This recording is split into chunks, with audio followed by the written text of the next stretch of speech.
This message comes from Capital One. The Capital One Venture X business card has no preset spending limit, so the card's purchasing power can adapt to meet business needs. Plus, the card earns unlimited double miles on every purchase, so the more a business spends, the more miles earned. And when traveling, the Venture X business card grants access to over 1,000 airport lounges. The Venture X business card. What's in your wallet? Terms and conditions apply. Find out more at CapitalOne.com/VentureXBusiness. Hey everyone, Sebastian here. As the title of today's episode suggests, I'm going to be discussing the Roman Emperor Caligula.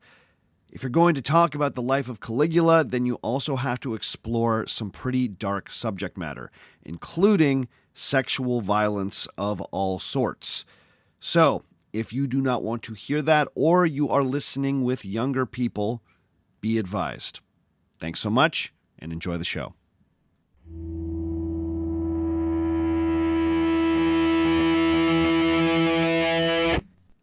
There's a story that in the year 39 AD, the Roman Emperor Gaius, better known as Caligula, embarked on a military campaign so utterly ridiculous, vain, and ultimately useless that it became remembered as one of the most insulting uses of the Roman legions in the empire's long history. We're told that by the year 39, Caligula had completely lost his mind and was being ruled by only his most base instincts.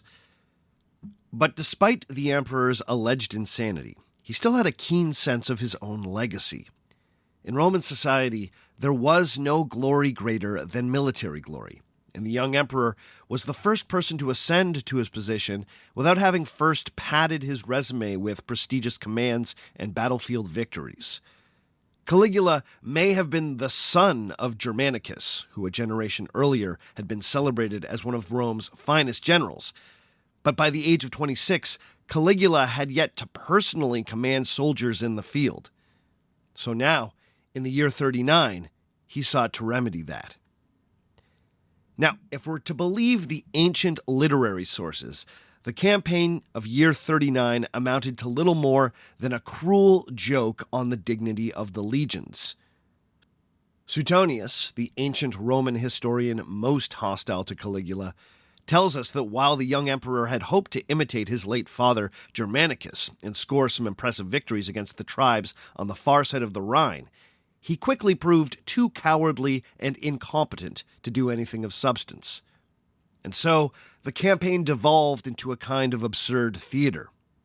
According to Suetonius, Caligula was too erratic and pigeon-hearted to take on any real enemies.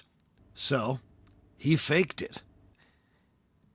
At one point, we're told that Caligula sent a small detachment of his Germanic bodyguards to the far side of the Rhine and had them cause a commotion in a nearby forest. Caligula and a small group of cavalry then made a big show of chasing off this band of fearsome Germans.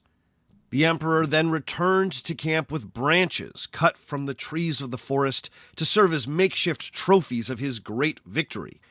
He then proceeded to mock anyone who had not followed his charge into battle as cowards. According to Suetonius, these tree branches were just the start of Caligula's mawkish spoils of war. Realizing that he hadn't really captured many German prisoners of war who could be paraded through Rome in a triumph, Caligula decided that he needed to improvise. Suetonius tells us that he rounded up some Gauls, the long-conquered Celtic people who lived in what is today modern France, and dressed them up as red-haired Germans. Suetonius explains, quote, "These he reserved for his parade, compelling them not only to dye their hair red and let it grow long, but also to learn the language of the Germans and assume barbarian names." End quote. But the most bizarre pantomime of all was undoubtedly Caligula's war with the sea. The Roman historian Cassius Dio tells us that this began as an attempt to conquer Britain. If true, this would have been the kind of military exploit that would have impressed even the most skeptical observers back in Rome. In 39 AD, Britain was still largely mysterious to the Romans. The only Roman who had dared cross the channel with an army had been the now deified Julius Caesar, and even the great Caesar had not conquered the island. If the Emperor Gaius could do what Julius Caesar could not, the glory associated would be undeniable. But once again, we're told that Caligula had neither the skill nor the guts to achieve such an audacious feat. So, instead of taking his armies to Britain, he instead set his sights on a much closer enemy, the ocean itself. Suetonius tells us, quote, "Finally, as if he intended to bring the war to an end, he drew up a line of battle on the shore of the ocean, arranging his ballistas and other artillery, and when no one knew or could imagine what he was going to do, he suddenly bade them gather shells and fill their helmets and the folds of their gowns, calling them spoils from the ocean due to the Capitol and Palatine." End quote. For writers like Suetonius and Cassius Dio, who adds that Caligula was delighted to have, quote, "enslaved the very ocean," end quote, this exploit with the seashells was the ultimate expression of the emperor's madness. He had clearly lost touch with reality if he thought that any Roman would be impressed with a parade of seashells. Was he so deluded that he believed that he had truly conquered the sea? Or did Caligula know that this victory over the sea was ridiculous, but reveled in the fact that the senators back in Rome would have to congratulate him and would fall over one another to compliment the quality of each shell? It's the fable of the emperor's new clothes, except the emperor knows that he's naked and enjoys the power trip when everyone else has to pretend that he's not. But most experts now agree that the story of Caligula conquering the ocean is a historical myth, likely based on a misinterpretation of the original source. The classicist David Woods has suggested that the historical misunderstanding may be related to the Latin word used for shells. It turns out the Latin word concha, which appears in both Suetonius and Cassius Dio, can mean shell, but also has a number of other colloquial meanings. One expert, D. Wardle, has pointed out that concha was sometimes used as a slang term for female genitalia. As such, Wardle has guessed that Caligula wasn't commanding his troops to gather trophies, but was instead using some lewd slang to tell his soldiers to go and enjoy the local Gaulish brothels. David Woods, on the other hand, believes that concha was slang for something else entirely. He's pointed out that the word was used as a euphemism for anything that looks vaguely like a shell, including a specific type of shallow-hulled boat common along the Gaulish shores. It's Wood's contention that, quote, "hostile tradition misinterpreted Caligula's original instruction to assemble some captured enemy ships, to which he derisively referred to as concha or shells for transport to Rome," end quote. In Wood's estimation, Caligula was no madman collecting trophies from a victory over the sea, but a typical Roman general issuing a routine order to commandeer some enemy vessels. Another historian, Dacre Balston, has suggested a completely different explanation for this strange tale. He has argued that the shell-collecting expedition was actually a form of collective punishment meant to shame the soldiers. To support this interpretation, he points to the fact that a few years later, in 43 AD, the Romans would mount a successful invasion of Britain. But before the conquest, there was a near mutiny among the troops who refused to cross the channel. In that case, the ancient sources tell us that the Roman soldiers believed that Britain was beyond the bounds of the quote-unquote civilized world, making it dangerous and unconquerable. It took several weeks of cajoling before the troops were compelled to make the crossing. Balston suggests that a very similar thing may have occurred during Caligula's campaign, as the year 39 became the year 40. Perhaps Caligula's soldiers simply refused to cross the channel, just as they would do in the year 43.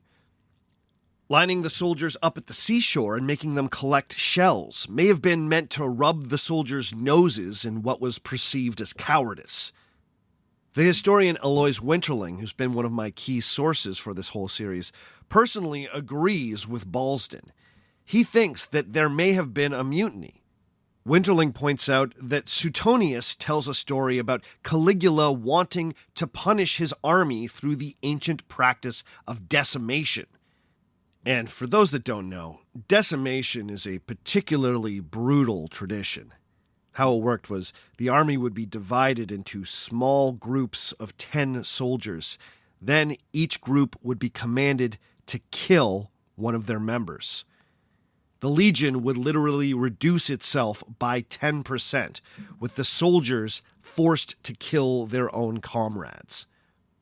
In this case, Suetonius tells us that Caligula backed down from his plan to decimate the army after another fit of cowardice. Winterling thinks that while Suetonius is rarely trustworthy, the traces of a mutiny in the text support the idea that the troops may have resisted an invasion of Britain. With that in mind, Balston's guess that the shells were actually little shame trophies for the disobedient legionaries might have something to it. The truth is that it's still deeply unclear if those legionaries collected shells, boats, sex workers, or anything at all while at the shore with Caligula. However, most experts feel confident that the emperor was not some madman declaring a Don Quixote-style victory over the ocean. This story, which is often pointed to as one of the craziest moments in an imperial career defined by crazy, is almost certainly a piece of fake history. The idea that Caligula was mentally unstable, insatiable in his lusts, psychopathically cruel, and cartoonishly narcissistic may have all been the creation of what David Woods calls a, quote, hostile tradition, end quote. There's no doubt that the ancient historians exaggerated, printed rumor, and generally presented Caligula in the most vile way they could. But the question I've been trying to answer in this series is, why did they feel compelled to do that? These stories exist because Caligula was hated. But if the stories aren't true, then exactly why was he hated? How exactly did this tradition get so hostile? Let's see if we can finally get an answer today on Our Fake History.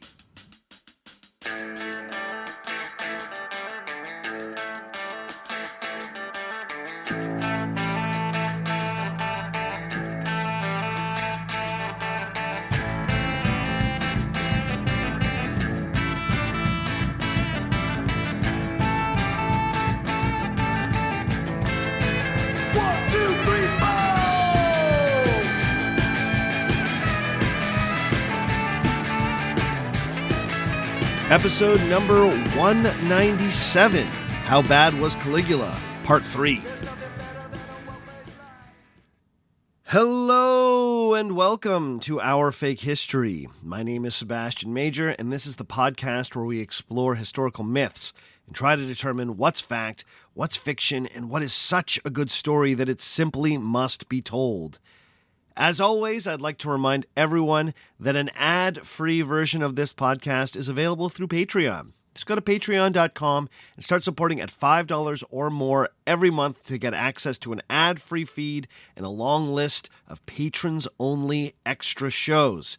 If you like what I'm doing here and want to support the show, then the best way to do that is through Patreon at patreon.com/OurFakeHistory. Join the crew of beautiful human beings who keep this podcast cooking. While I've got your attention, I also want to remind everyone that we are taking calls and voice messages to be featured on our 200th episode Call-In Spectacular. If you want to be part of that show, then either make a voice recording and email it to me at ourfakehistory@gmail.com, or if you feel like that's too complicated, you can always call in to our toll-free number at 1-800-397-0870. The messages have already started to roll in, but we need more. So please don't be shy. Send me a little greeting, ask me a question, hear your voice on the podcast. Now, I will say that the sound quality of the messages tends to be a lot better when they are recorded as voice memos or other little MP3 files and sent via email, as opposed to me taking them off the 1-800 number answering machine. Now, don't worry, I won't discriminate against you if you've called into the 1-800 number just because the sound quality of the message isn't quite as good. But if you're considering sending a message and you've got the ability to record a little file on your phone or on your computer, then I suggest doing it that way. But for everybody else, please call 1-800-397-0870. For this call-in show to work, you gotta call in, so don't be shy. Now, as you've almost certainly already put together, this is part 3 in a trilogy of episodes on the Roman Emperor Gaius, better known as Caligula. If you've not heard the first 2 parts of this series, then I strongly recommend that you go back and give those a listen now. In part 1, we took a look at Caligula's enduring image in pop culture as the ultimate hedonistic mad emperor. Then I spent some time describing the delicate political dance perfected by the first emperor, Augustus, required to graft a hereditary monarchy onto a system that was still pretending to be a republic. We also explored Caligula's early life, the origins of his cute nickname, and I tried to bust some myths about incest. Along the way, I tried to underscore the fact that many members of Caligula's immediate family had been imprisoned or killed as the result of political plots. This could perhaps provide a logical explanation for why the emperor would prove especially sensitive to the idea of murderous conspiracies.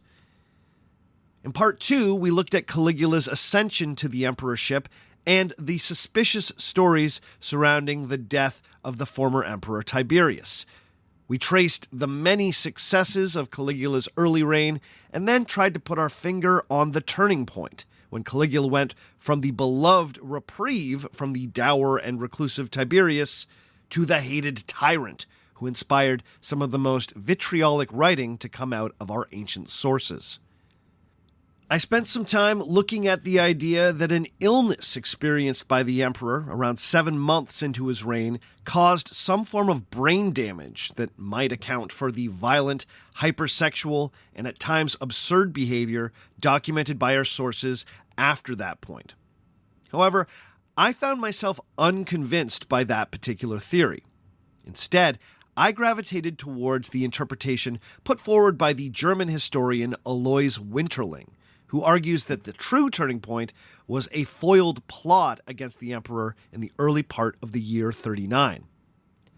That plot, which involved many high-ranking senators, including a few former consuls, prompted Caligula to make a remarkable speech denouncing the Senate and the whole farce of their false republic. I compared the whole thing to a magician stopping his show, pointing to all the trapdoors, calling the audience idiots for believing that any of it was magic, but then forcing them to stay in the theater and applaud for the rest of the show. On the Patreon page, one of the patrons, I think, said it perfectly when he said that this speech was Caligula breaking kayfabe. Damn. I am 2 elaborate metaphors deep in this series, and you guys whipped that one out like it's nothing. Yes, well played. Caligula did break kayfabe. I love that. Anyway, I think Winterling makes a strong case that foiled plot and Caligula's reaction marks a change in his career as emperor. After that point, the plots against Caligula and his bloody reprisals just keep coming. Caligula also seemed to embrace a style of leadership that flaunted the emperor's power, as opposed to the Augustan style of obscuring that power. He seems to have started taking pleasure in humiliating the senators at every opportunity, And it may have been these embarrassing humiliations that gave rise to many of the most slanderous tales about Caligula. So, let's get into the final batch of those slanderous tales and see what ultimately led to the early death of the Emperor Gaius.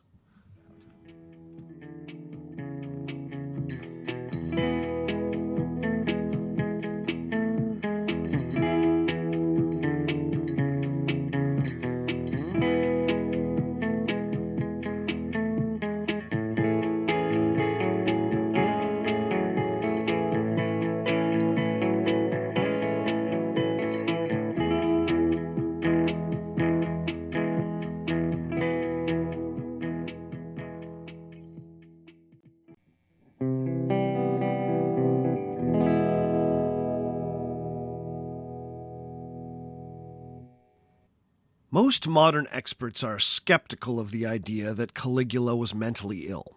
However, none deny that his reign became more paranoid and violent as it progressed. As I mentioned in part 2 of this series, a cycle of unfulfilled plots against the emperor, followed by bloody retributions, would eventually become one of the hallmarks of this regime. But with Caligula, it can be hard to know what came first, the plots or the purges. It's a bit of a chicken or the egg scenario. The first purge came after his illness, when the emperor learned that the head of the Praetorian Guard, Macro, and his former father-in-law, Silanus, were surreptitiously making plans to install a replacement for Caligula in the event of his death. Was this a real plot or just sound estate planning? Well, we don't know, because for their efforts, these two men ended up dead. So, was it Caligula who started the cycle of violence, or was he just responding to a plot? It's debatable.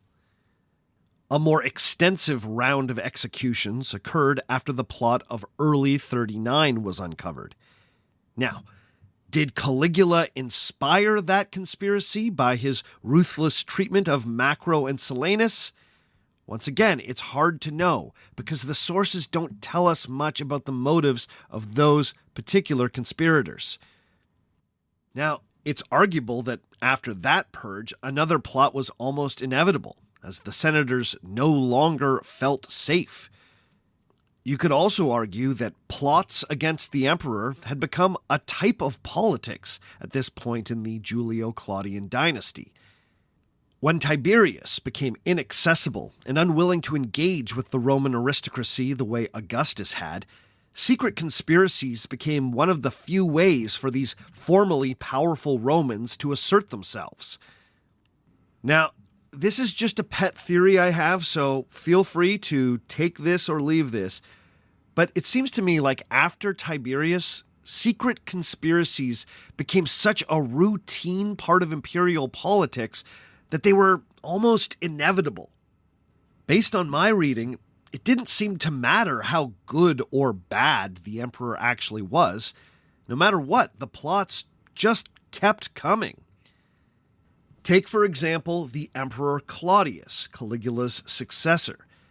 Now, most sources agree that while he had been hugely underestimated because of a handful of physical disabilities, he was, by all accounts, a fairly capable and competent emperor. Arguably, the best Julio-Claudian emperor after Augustus himself. And even he spent a good chunk of his reign dealing with murderous plots. Because in this era, the plots were inevitable. Or at least, that's what I think. The question for the emperor simply became, how do you respond to these types of threats? The wise course seems to have been to take them seriously, but not personally. Caligula seems to have been a take it personal and make it personal kind of guy. His instinct seems to have always been not only to kill those involved, but humiliate the entire class of society from which these conspiracies sprung. As we saw in the last episode, making a joke about promoting his horse to the position of consul was one such humiliation. Many of the most salacious sexual stories about the emperor are similarly about him humiliating the senators. Take, for instance, this often repeated story from Suetonius.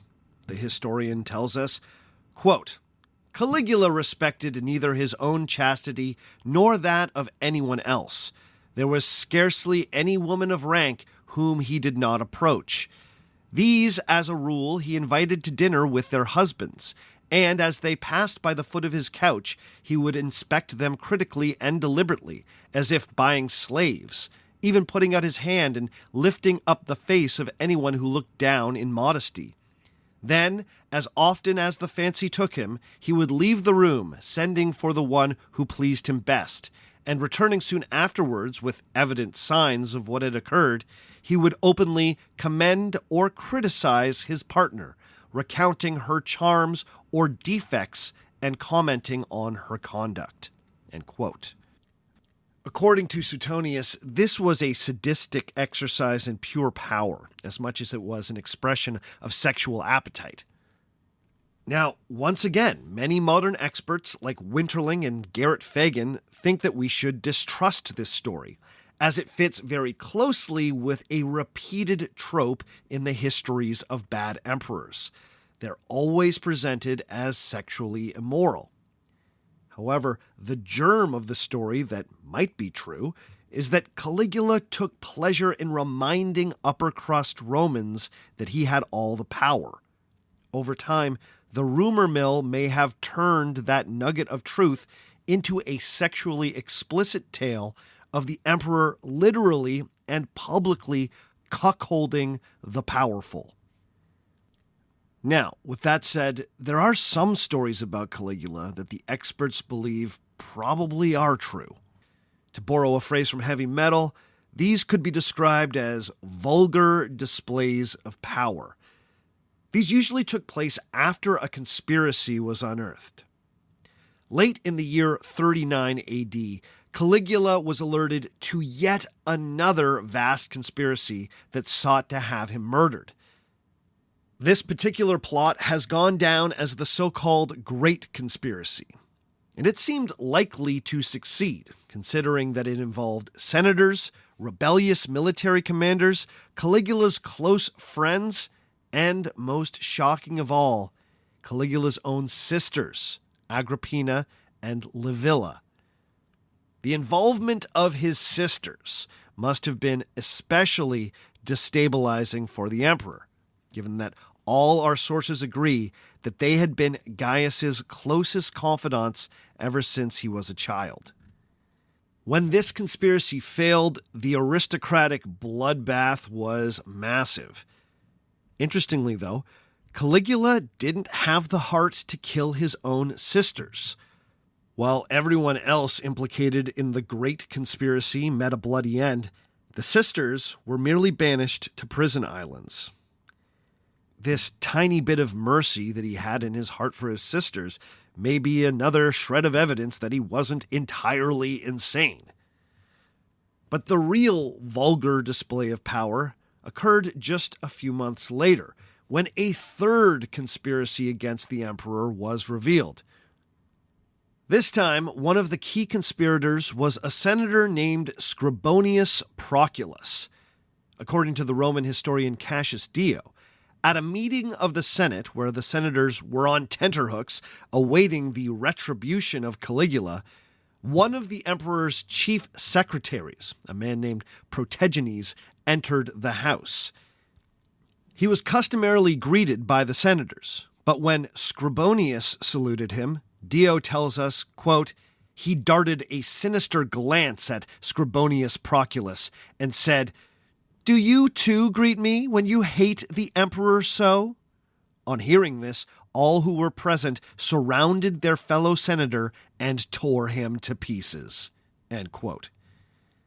Suetonius, always keen to take a good story and make it even more bananas, adds that Caligula's, quote, cruelty was not sated until he saw the man's limbs, members, and bowels dragged through the streets and heaped up before him. End quote. Now, Suetonius's additions are likely colorful exaggerations, but Winterling argues that the heart of this story, that the senators were compelled to tear a man to pieces in the Senate House, is likely true. This is because it's reported in contemporary aristocratic sources that have survived. Episodes like this help us understand exactly why Caligula was remembered with so much loathing. In the past, if an agent of the emperor cast public aspersions on someone, that was a hint to the other senators that they could score some points by denouncing that person, having them tried, or even compelling that person to commit suicide.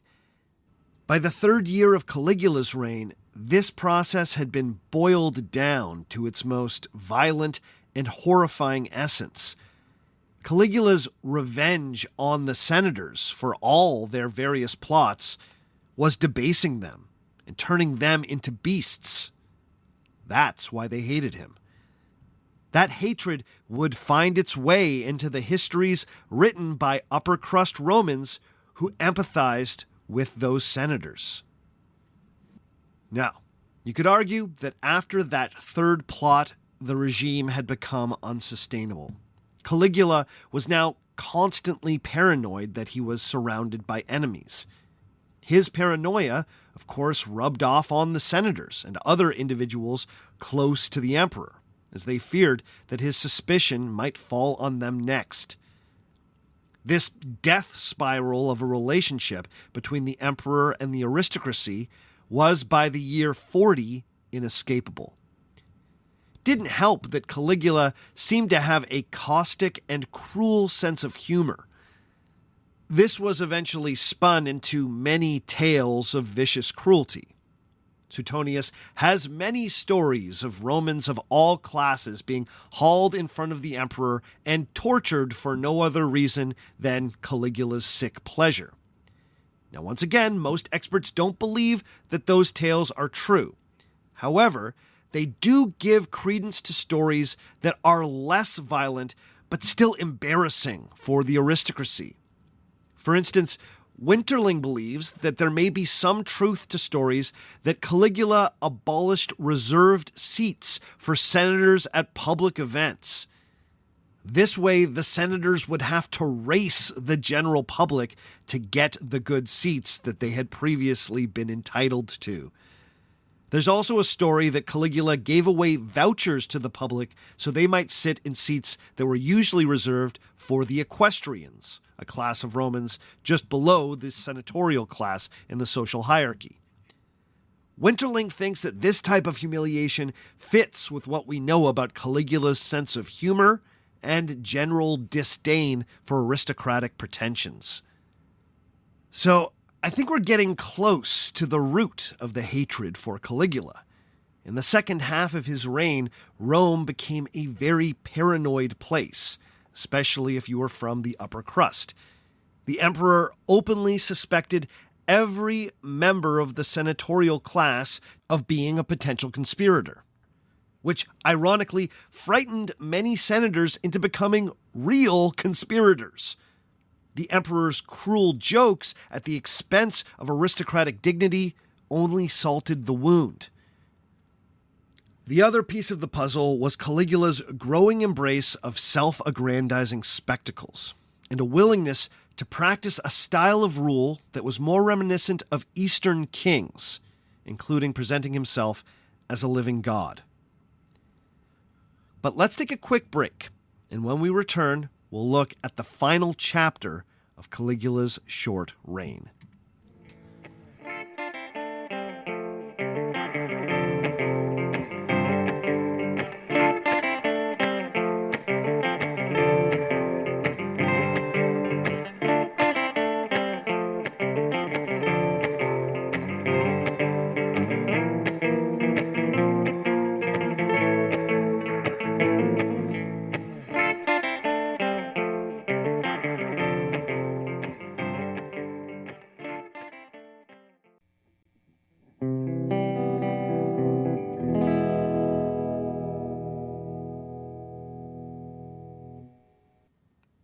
Unlike his predecessor Tiberius, the Emperor Gaius loved a spectacle, and no spectacle during his reign was more audacious than the bridge over the Bay of Baiae. Now, the timing of this event is a little unclear, but the evidence seems to point to the year 40, likely after Caligula wrapped up his quote-unquote campaign, or perhaps we should call them maneuvers, in the north of the empire. The sources tell us that Caligula ordered a giant floating bridge to be created between the two ports of Baiae and Puteoli, spanning roughly 5 kilometers. The bridge was constructed using 2 rows of merchant ships lashed together at the beam. These included many large barges, often used for grain transport. Once this 5-kilometer-long floating platform was created, all the masts were taken down from the boats, and soil was brought in and packed on top of the ships. This was done to create a nice, even laneway. Suetonius compares the fine construction of this bridge to the Appian Way, the largest road leading out of Rome. Then all sorts of amenities were added along the way of this floating bridge. There were luxurious way stations where a traveler could stop and have some wine, maybe a bite to eat. Some of these stops were even equipped with pump systems that brought fresh water from the mainland. When the massive road across the water was finished, Caligula came to Baiae and inaugurated a multi-day festival. This included sacrifices to the gods, most especially Neptune, god of the seas, feasting, and general revelry. But the main event was the emperor's 2 crossings of the bridge. On the first day, Caligula donned a purple cloak and a gleaming breastplate said to have once belonged to Alexander the Great. He then mounted his favorite horse, potentially the horse that he joked about making consul, and rode across the bridge with a detachment of Roman cavalry at his rear. Then on day 2, he crossed back over the bridge, this time riding a golden chariot pulled by 2 very famous racehorses. Once this was done, the wine flowed and a wild party ensued. Both Cassius Dio and Suetonius tell us that during the revelry, the cruel Caligula had fun pushing drunk hangers-on off the bridge. He also apparently ordered his warships to ram the boats of curious onlookers nearby. This is Caligula at his most Prince Joffrey, if you know what I mean. But when it comes to tales of his cruelty, this is about as tame as they come, goofing around, pushing people into the water. You get the idea. When the party was over, the bridge was deconstructed, and that was that. So what exactly was this all about? Well, what's interesting is that this spectacle was so impressive that the ancient historians are divided over whether or not this was one of Caligula's good acts or evil acts. It's interesting that Suetonius, who is, as you know, one of the most hostile sources we have when it comes to Caligula, actually lists the spectacle of the bridge as one of Caligula's few admirable acts. Others, like Cassius Dio, present it as a wasteful testament to the emperor's swelling sense of self-importance.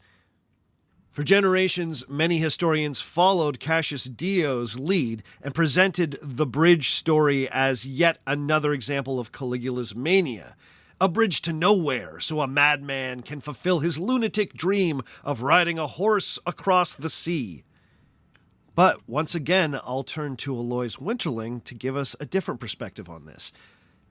He thinks that this event was yet another example of Caligula sticking it to the Roman Senate while underscoring his own power. You see, Winterling is convinced that the bridge spectacle was meant to replace the military triumph that Caligula would have been given if he had returned to Rome after his military adventure in the north. By creating his own unique spectacle away from Rome, this robbed the Senate of the ability to give the emperor a triumph. You see, traditionally, a victorious general was given a triumph only after a vote from the Senate. Now, there was no way the Senate wasn't going to give Caligula his triumph, but by the year 40, in the aftermath of the so-called Great Conspiracy, Caligula wasn't interested in any honors bestowed on him by the Senate. It was all part of the farce that the Senate was ultimately the authority in the Roman Empire. Caligula no longer wanted to pretend that he only got to have a party because the Senate said it was okay. Indeed, his parade along the bridge had many of the trappings of a traditional military triumph. Except, Caligula didn't pretend to ask for permission. As for the specific choice to build a ridiculously expensive temporary bridge, well, the reasons for that are considerably less clear. The only potential explanation we have comes from Suetonius, who tells us that during the reign of Tiberius, the old emperor consulted with some kind of fortune teller or soothsayer about the succession. He was told that Caligula was more likely to ride his horse across the Bay of Baiae than to ever become the emperor of Rome. So, this spectacle may have been Caligula sticking it to that old prophecy. Now, remember, anything recorded in Suetonius needs to be taken with a healthy serving of salt. The story also doesn't really fit with the fact that Tiberius put Caligula in his will as one of his two heirs. But it's really the only explanation we have for Caligula's specific decision to build a crazy-ass boat bridge. So, I don't know, maybe there's something to that one. The spectacle also fits with a shift in Caligula's style as emperor in the latter half of his reign. He was dropping the pretense that Rome was still anything like a republic, and he was embracing many more of the outward trappings of kingship. Specifically, he was emulating a style of kingship that was recognized in Eastern and Greek-speaking parts of the empire. There, it was common to worship the sovereign as a type of living god. Caligula started leaning into that. Now, it sometimes gets reported that in his madness, Caligula truly started to believe that he was a god, and that this was the tipping point that doomed him to assassination. A National Geographic article about Caligula from as recently as 2020 was headlined, quote, "Roman Emperor believed that he was a god and was assassinated for it," end quote. But it should be said that many historians, including my go-to on this topic, Alois Winterling, don't really think that's accurate. Winterling has argued that the worship of the Emperor Gaius as a god wasn't likely something that was imposed from the top down. Even our ancient sources, Suetonius and Cassius Dio, point out that it was the obsequious senators looking to outdo each other with flattery who started worshipping Caligula as a god. Suetonius tells us that one senator, after having returned from a diplomatic mission, tried to seek the emperor's favor by approaching him the way a devout Roman would approach the statue of a god, quote, "with a veiled head, turning himself about and prostrating himself," end quote. Winterling believes that this senator's choice to prostrate himself before Caligula like he was a god started a trend. And soon, we are being told that the senators had started publicly referring to Caligula as a demigod and then simply as a god. Before long, the Senate voted to erect a temple to the divine Gaius in Rome. Suetonius tells us that, quote, "the richest citizens used all their influence to secure priesthoods of his cult and bid high for the honor," end quote. Now, the worship of human beings as gods had some precedent in the Roman world. The concept of a divine monarch was common throughout the ancient Mediterranean. The Romans had also adopted the practice of deifying emperors and other notables after they died. You might remember that Caligula had his sister Drusilla deified after her untimely death. Informal cults of worship had even grown up around living emperors. During Tiberius's reign, people were known to make sacrifices in front of statues of the emperor. And the ancient sources even tell us that people started sacrificing to statues of the Praetorian prefect Sejanus at the height of his power. Overzealous senators had certainly tried to honor previous emperors like Augustus by calling them a god. But Augustus had always had the good sense to pish-posh this hyperbolic praise as being improper. Remember, this was part of the game. The senators lavished ever more ridiculous praise on the emperor, and the emperor was supposed to respond humbly and pretend like he wasn't actually the most powerful person in the room. This is ridiculous, guys. You guys are the real stars here, not me. Everyone gets their ego stroked in the exact right way. But, of course, Caligula was done playing that game. So when the senators said, "You are a god," he didn't stop them. Winterling sums it up by saying that, quote, Caligula was the first emperor who permitted the aristocracy in Rome to worship him as divine, end quote. But with that important context in mind, it's also important to remember that the senators were very much taking their cues from the emperor. He certainly was not fighting against being honored as a god, and he seems to have embraced the new cult of the divine Gaius with some gusto. So, as much as Winterling wants us to temper our understanding of Gaius's relationship to his own divinity, let's not pretend like he didn't like it.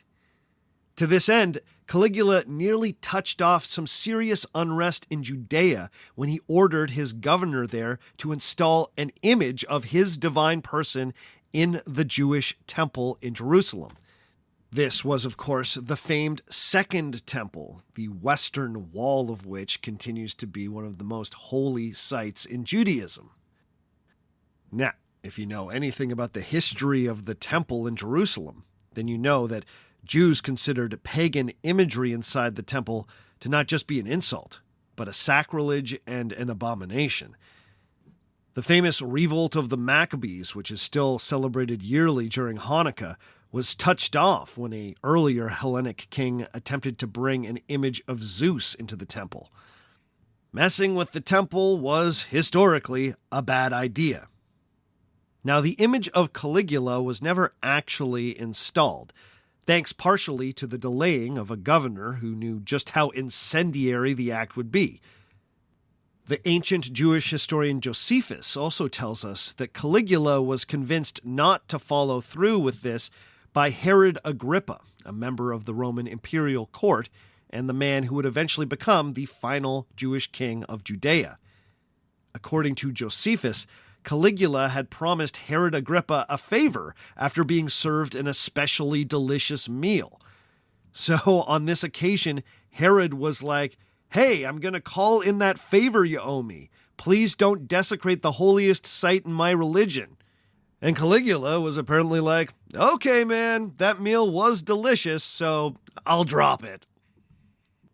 Now, once again, it's unclear if that story is true, but if it is, it would suggest that Caligula really didn't take the whole divinity thing all that seriously after all.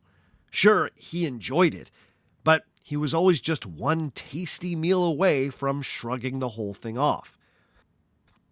This fits with the portrait of the emperor preserved in the writings of Philo of Alexandria, who famously visited Caligula as part of an embassy of Jewish notables from his home city. In the year 40, Philo was hoping to secure the protection of the emperor, as the Jewish population of Alexandria had recently been the target of a fresh wave of anti-Semitic violence. Now, it's important to know that Philo was no fan of Caligula, and he would write that he believed that Caligula was a madman who had deluded himself into believing that he was a god. However, his record of their meeting presents Caligula as very clear-headed. and more interested in the cult of the emperor as a matter of public policy than as something he took personally. Philo tells us that Caligula first greeted the embassy very politely, but then proceeded to make them wait for weeks for a proper audience. When this embassy finally got a chance to meet with the emperor at length, they found him only half paying attention. He apparently made this group of Alexandrian Jews follow him around the grounds of his palace while he gave decorating and gardening instructions to his various servants. Apparently, he started the conversation by saying, quote, "So, you are the God-haters, the people who do not believe that I am a god. Why, the rest of the world acknowledges me as a god, yet you refuse to pronounce the title." End quote. The Jewish ambassadors did their best to explain that they had done their utmost to honor the emperor by making sacrifices in his name, just to the god that they worshipped. Apparently, as one of the ambassadors was explaining the nuances of this, Caligula cut him off and abruptly asked, quote, "Why don't you eat pork?" End quote. This rude little quip provoking gales of laughter from all the non-Jewish people on the scene. But one of the Jewish ambassadors diplomatically pointed out that there are many different dietary restrictions out there. It's not simply the Jews that have them. And he added affably, quote, "Some people don't like lamb," end quote. To which Caligula agreed, saying, quote, "I don't. It's not very nice," end quote, which apparently got a big laugh out of everyone. In the end, Philo's embassy didn't do much to change the situation in Alexandria. Caligula clearly didn't care much about the plight of the Alexandrian Jews, but he also wasn't overly fussed about their religious beliefs. He apparently ended the meeting saying, quote, "These men do not appear to be wicked, so much as unfortunate and foolish in not believing that I have been endowed with the nature of a god." End quote. Now, Philo reported this as evidence of the emperor's vile blasphemy, but I can't help see it as surprisingly tolerant, especially in light of all the stories we have about Caligula having people whipped and tortured in front of him for significantly less serious affronts. Philo's recollection of this meeting is important because it's the only eyewitness account we have of Caligula in action. He certainly comes off as arrogant, haughty, and high-handed. He also clearly loves jokes, however bad they might be.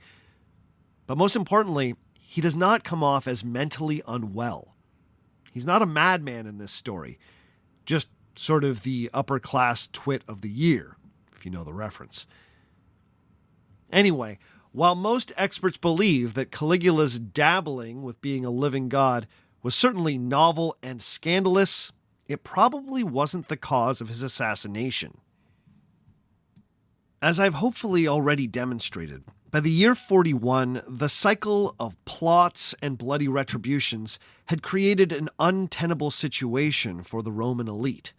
The fact that Caligula showed a complete contempt for them as a class and took pleasure in humiliating aristocrats meant that the relationship could not be repaired.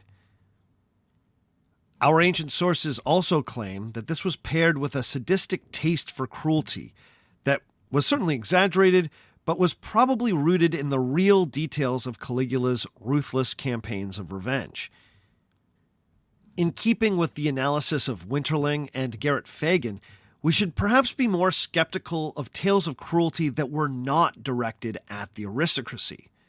For instance, Suetonius tells us, quote, "The following are special instances of Caligula's innate brutality. When cattle to feed to the wild beasts which he had provided for a gladiatorial show were rather costly, he selected criminals to be devoured." End quote. Suetonius later continues, quote, "He had the manager of his gladiatorial shows and beast baitings beaten with chains in his presence for several successive days. It would not kill him until he was disgusted at the stench of his putrefied brain. He burned a writer of Atellan farces alive in the middle of the arena of the amphitheater because of a humorous line of double meaning.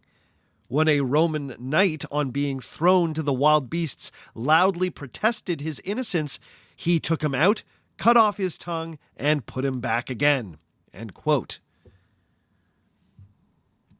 Now, as always, it's hard to know if these episodes are based in truth, but they have raised suspicion because they seem to be of the cut and paste variety. Cruelty involving gladiators and the arena was also the hallmark of the other so-called bad emperors, like Nero and much later Commodus. Now, that doesn't necessarily mean that these things didn't happen. It's just when anything seems to echo something else we see later in the sources, we should handle it with care. But one bit of cruelty that the experts think likely was true was Caligula's penchant for making parents watch their adult children's executions. In fact, Winterling thinks that this may have been the inciting incident for the plot that ultimately succeeded in assassinating the emperor.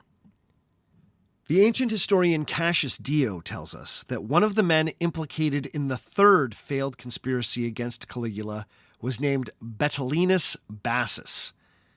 The emperor not only ordered that Bassus be executed, but also insisted that his father Capito watch him die.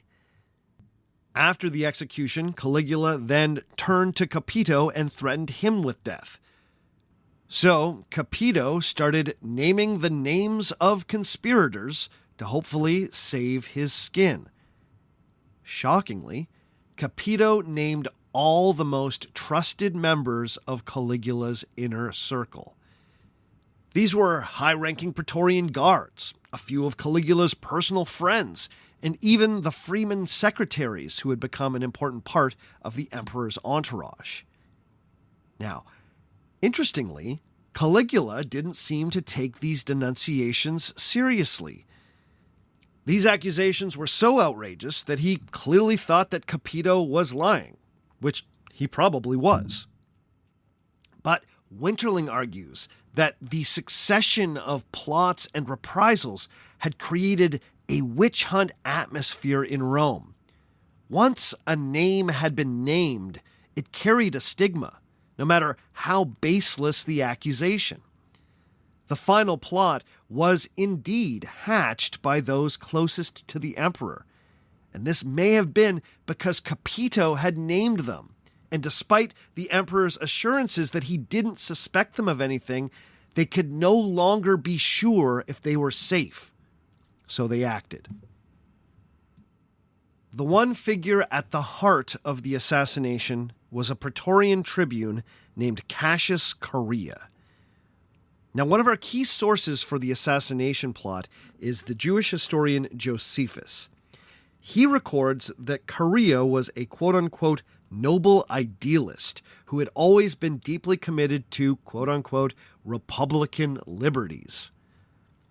This account casts Chaerea as an archetypical Roman tyrant killer, in the vein of the legendary Brutus who rid Rome of its first line of kings.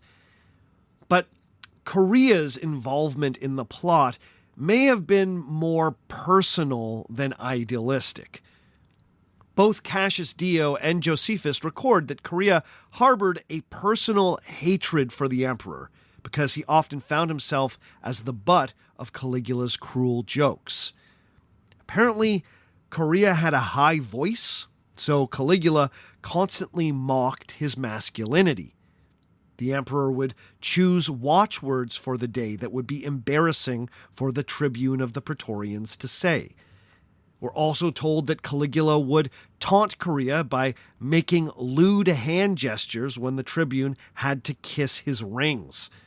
I'm just imagining Caligula flipping the bird while a fully armored Praetorian kissed his finger.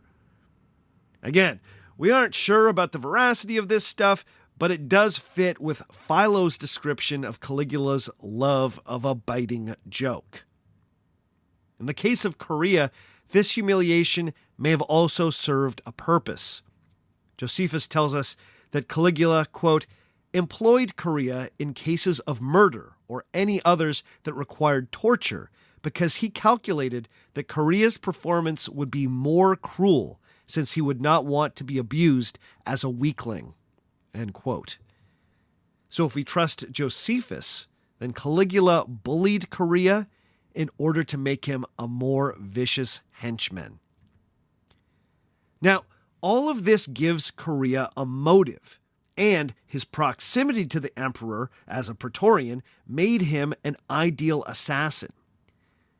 But despite the insistence of some ancient sources that Chorea was this tyrant-hating idealist, it's likely that he was not the true instigator of the plot. Winterling thinks that the men who were most instrumental in shepherding Caligula's successor, Uncle Claudius, safely into the position of emperor were likely the chief architects of the assassination. These were the two Praetorian prefects and the most influential and powerful freedman in Caligula's service, a man named Callistus. Winterling has argued that these astute political operators would have known that no matter who succeeded Caligula, they would, as a matter of principle, need to execute the former emperor's assassins. If you were going to be the emperor, then you couldn't send the message that killing emperors was ever justifiable, even if that emperor was hated, and his killing led directly to you rising to the top. Winterling has pointed out that both Praetorian prefects made it through the regime change without losing their heads, and Callistus even managed to secure himself a choice position serving the new Emperor Claudius. He thinks that Chorea may have been manipulated to do their dirty work, much in the same way that he had been manipulated to do Caligula's dirty work. Either way, it's important to note that Caligula was not overthrown by the quote-unquote people of Rome, as you might read on some 2-bit historical websites, nor was he killed by a vast conspiracy of idealistic senators like Julius Caesar. This conspiracy was small. Early in the year 41, Cassius Chorea had been convinced that Caligula needed to die and that he should be the man to swing the sword. He finally got the opportunity on January 24th of that year. On that day, the emperor was to attend a theatrical performance celebrating the life of the divine Augustus in a newly built theater on the Palatine. The emperor watched most of the performance, but then he got up early and left, as he often did. On his way back to the palace, he took a minute to duck down a corridor to inspect a group of Greek dancing boys who were rehearsing a special performance in his honor. For a brief moment, Caligula was unguarded, except by Chorea and the other Praetorians in on the plot. So, Chorea struck. He stabbed Caligula hard in the throat. Then the other Praetorians jumped in on the action. Caligula didn't have a chance. The sources record no last words for the third Julio-Claudian emperor to wear the purple. In the aftermath of Caligula's death, there was a chaotic 24 hours where a number of people made an attempt to grab the reins of power. There was even some brief talk in the Senate of re-establishing the Republic without an emperor. But by the year 41, the position of emperor was too deeply entrenched in the Roman system to be abandoned. In fact, many of the senators making the most impassioned speeches about restoring the Republic were likely trying to shore up support to become the next emperor themselves. But the death of Caligula once again underscored that the Senate had lost all the power that it once had.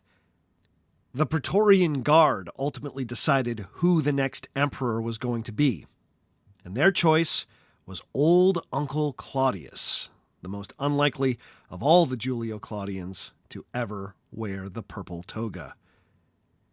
But his is a story for another day. As for Cassius Chorea, well, Claudius had him executed, because you can't go around killing emperors. So, in the end, how should we remember Caligula?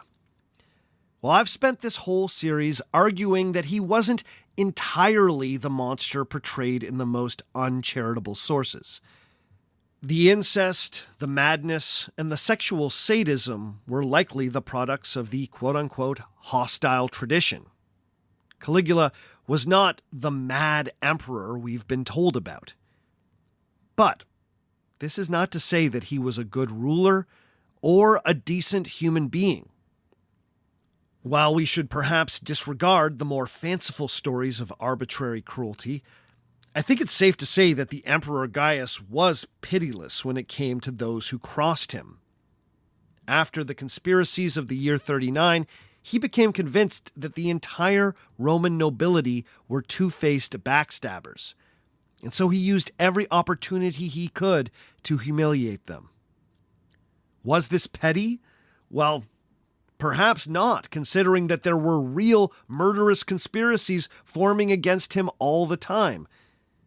But his caustic sense of humor, paired with the occasional vulgar display of power, only served to deepen the crisis. Caligula's love of a dark joke also seems to have provided the building blocks of many of the most outrageous tales later invented about him. If Caligula was a monster, he was monstrous the way most Roman emperors were monstrous. Human life was cheap when it came to preserving his own power. His mistake, historically speaking, was picking a fight with the people who wrote history. Those people play the long game, and they would have their revenge. Okay, that's all for this week. Join us again in 2 weeks' time when we will explore a brand new historical myth. And actually join us again in 1 week's time when I will be releasing a throwback episode of Our Fake History Between series. Another reminder that if you want to be part of the 200th episode call-in spectacular, then please send me an email with a voice memo to ourfakehistory@gmail.com or call in to the toll-free number at 1-800-397-0870. Before we go this week, as always, I need to give a special shout out to the following people.